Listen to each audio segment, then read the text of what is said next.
Less Lethal Contingencies. Alan here. And I'm here again with my Pistelle X-68. All right. So we're going to be shooting the Pistelle here today. I got it configured with the 7-inch MCS stainless steel 685 barrel. Again, 7-inch long. Finished off with the 6-inch long Reaper suppressor also by MCS. Now, the barrel, the 7 inch barrel, consists of a 4.5 length, 4.5 inch length stainless steel 685 barrel, and then it also, I had added a 2.5 or 2.5 extension onto it, also 685. Okay, so MCS's steel barrels are 685 approximately, within plus or minus whatever the hysteria is, right? Maybe it's 0.02 of an inch, or between 2 and 3 or 4 or something like that. No one's got perfect barrels, so I mean there's gonna be some tolerance there. Okay. However, what I have done in order to shoot slightly larger ammo in it, I have honed out my stainless steel barrel and also honed out my stainless steel barrel extensions. Okay, I got two 7.5 extensions. I got one of them dedicated to my Intrabuster Gen 2. Another reason why I honed it out as well is because I wanted to be it's coupled to an aluminum barrel, primary barrel, and that is a 686 by MCS, the aluminums. Okay, so the aluminums are typically 686, again, within a tolerance. And the stainless steel is 685 within 2 or 3 thousandths inch. All right, so I honed them out, again, so that I could just be able to run a 685 ammo if I wanted to. The 8-gram Joules, for example. I love the Joules. The Joules are great ammunition. Been having really good luck with that. 684, 685 is really kind of my optimal size ammo that I like to run, especially when I'm trying to put up good numbers. Okay, if I'm plinking in the woods, plinking at the gun club, no problem. I ain't wasting $1 a piece ammo, I can tell you that. I'm shooting off, something that's somewhat heavy but cheap, which is typically the solid aluminum 7.3 gram is what I'm shooting. But they're only like 682, so they are small. Not going to get as much power, but again, if I'm at the club, I don't really care, right? I'm just trying to get them downrange, popping holes through paper. How much power do you need? Yeah, so there's that. While I ramble on. So that's the way it's configured. It's got a Home Defense 24 barrel comp on here. Thank you, Sean, from Less Lethal Ballistics. This is actually indeed one of the things that came in his care package many months ago. Along with the Home Defense 24 short. Now, this is a version 1. Okay, what does that mean, you say? Well, it's got a little bit thinner firing pin on it. They've improved that with the version 2. And the holes, the 4 holes that are in here, are a little bit larger than the version 2. Okay. I haven't been having any problems, knock on wood. I mean, let me find some stinking wood around here. Good grief, is there any wood? The wood we just destroyed in the last video, but I ain't knocking on that. I'll get a splinter. Anyways, I haven't had to run a washer in here or any other restrictions since I started using this AliExpress, what I'm calling an expansion mod. Once it gets in there, the opening narrows just a little bit, and it seems to be just enough to knock down that outside inrush that you get from the slide checks. So it's been working great. Haven't had to use any other mod with it, restriction mod, so I've been pretty happy with it.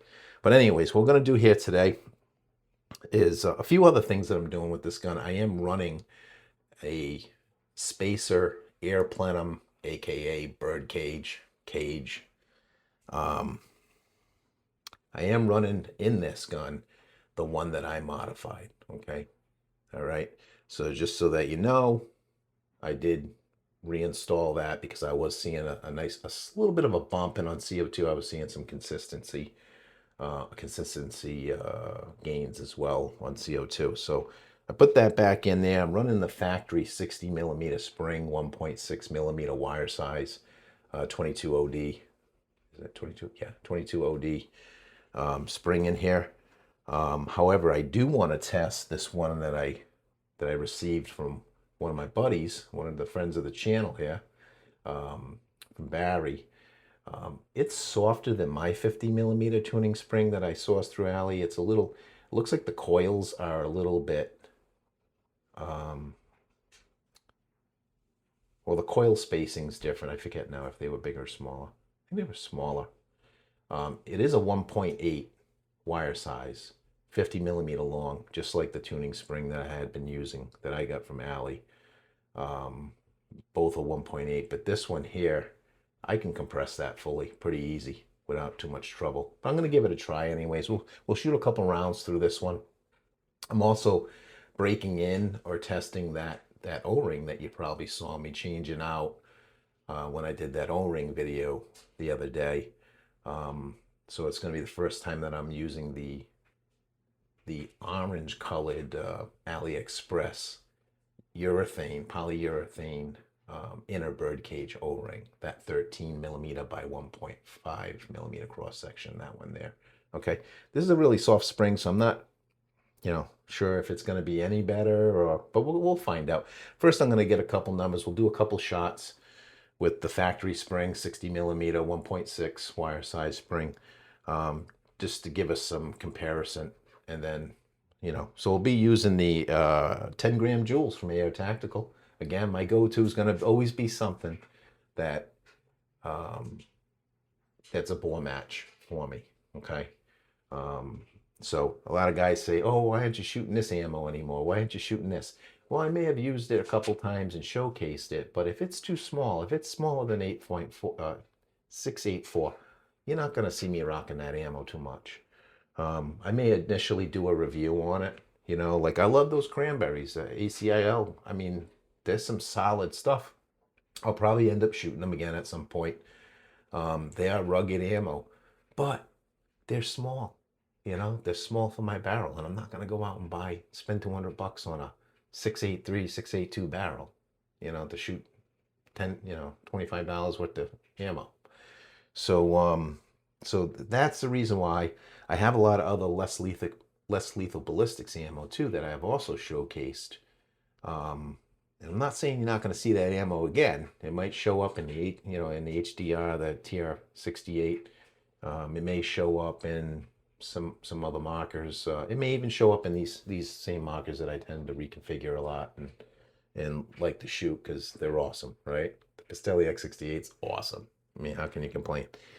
But I say all that to say, yeah, I'm gonna always favor the ammunition that is within 2/1000ths of an inch of my barrel size, because you're losing a lot of power with blow-by if you use too small ammo. So you got to pay attention to that. Of course, you also got to pay attention that you don't run something too big and get it jammed in the barrel either.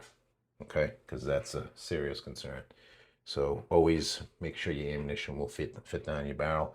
And anything that is plastic or polymer coated steel, look at them closely all the time. Not even a bad idea to run them back down your barrel and stuff, because sometimes they will swell or you'll get a hairline crack. I had a couple of these do that to me. They're really good ammo, but if it swells and you try to shoot that down your barrel and it's already a bore match, it's going to create a lot of heat or worse. So got to watch out for that stuff. Anyway, so the purpose of this test is to get a baseline for this tuning spring that I got from Barry, and let's see if it's any good. I need a baseline, so we're going to do a baseline setup just like this. We're going to be using my 1100 tank. This is a 9CI. It's a small tank. We'll be using this here today. It's pumped up to just about capacity, 3000 PSI. Okay, so we're going to be running that. Again, I got the Home Defense short tuning ASA, and I have the Ali Expansion, what we're calling the Expansion mod here. Really good value for like 17, $18. So we're getting a little bit more expansion. And that's what we're running. I got the new Salt Supply quick puncture, quick piercer and degasser. That's been working trouble free, no problems. I swapped out. I ended up buying two of those, 20 bucks a piece. I got two for the price of one. You know, going with the Salt Supply again. Also solid advice from Less Lethal for Dummies from Sean on that. So I got one on the Intra Buster Gen 2 now too, because I was having a trouble, especially with that one. And I oil them frequently. Just sometimes they just wear out, you know. There's nothing lasts forever, right? So anyways, we're gonna air this up. We're running a Solo Fish green laser that I just charged up today, so I know that's running. I'm also running some new detents in this. I picked up some 5mm. I'll have to update the video on, so I'm kind of testing them too. They kind of look like little pearls, but I forget, it's a type of ceramic ball bearing, 5mm, and they've been working out pretty good for me. I'm gonna, you know, get some more mileage through them, and then I'll probably pull them out and inspect them. I forget exactly what the name was. It was similar to that ammo I tried, that ceramic, precision ceramic ammo. What was in here was some type of nylon, and they were wearing out. They were getting all flattened out. So I could have just put steel in there, 5mm steel, you know, steel in there. But I decided, you know, let me try those, you know, and see how they wear. It's supposed to wear even better. So that's what I'm rocking for detents. Of course, with the X-68, the detents are nice and accessible through the outside of the gun right here. You know, just a little Allen key and take it off and then swap them out.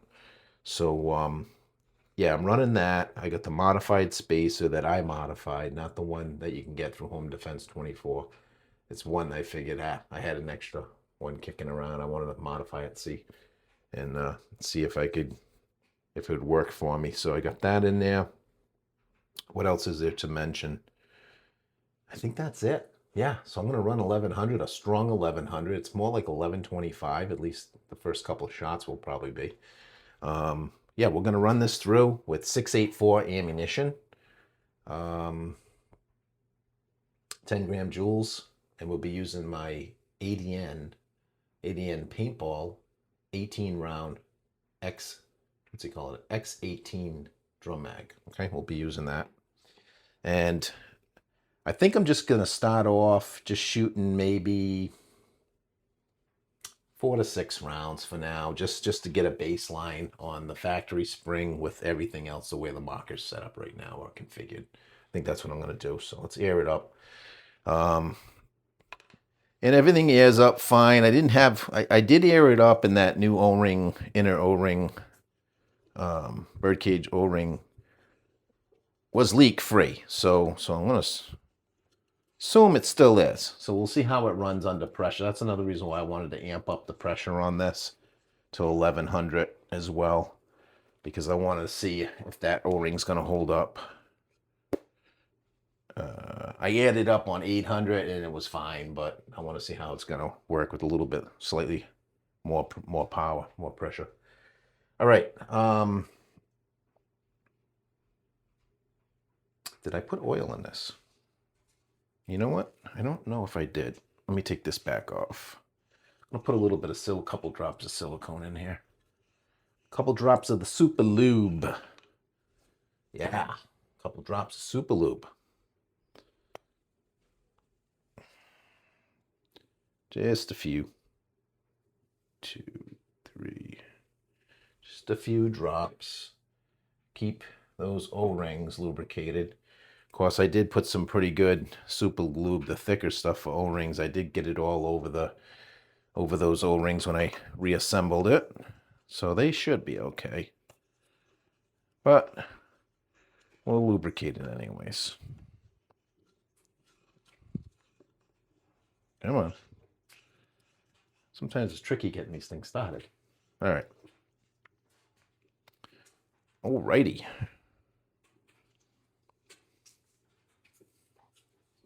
All right. That's what she looks like.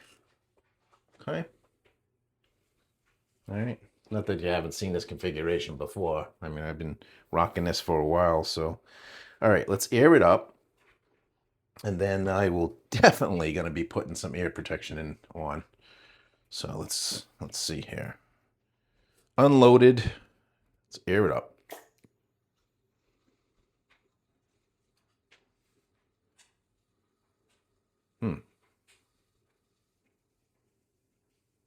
Well, I heard something, but it's quiet now.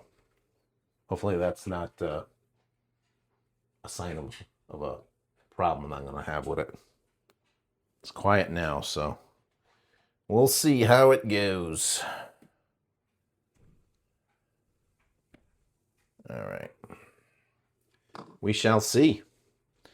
Not the end of the world if I blow an O-ring anyways. I mean, it's one of the easiest markers to change O-rings on.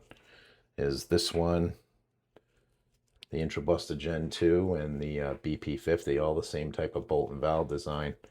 And thankfully, they're pretty easy. Good Lord, if you blow an O-ring on a TC68, that's a lot of work to get to, unless you modified it and made it easier to get that bolt out of there. That wouldn't be fun. Just brought that up because I know there's some new Home Defense 24 mods, and I think that mod done a certain way can actually lend to easier maintenance in the future. All right, so we don't have a dot optic or any other optic on this particular marker. What I've been running is just my green Solarfish laser. It's been working pretty good for me. Like I said, I'm just going to get a couple shots off so that I can have a baseline, and then we'll pull it apart and I'll swap out the spring and see what it's going to do. Hopefully it doesn't pop and fart and everything, but we'll see. All right, we got 10 gram AR Tactical Joules in here. 1100 PSI. And I'm just going to call out the feet per second. Okay, shot 1. 509.3 feet per second. Shot 2. 500.9 feet per second. Shot 3. 498.1 feet per second. Shot 4. 498.8 feet per second. Shot 5. 488.1 feet per second. And we'll do shot 6. 491.1 feet per second. 491.1.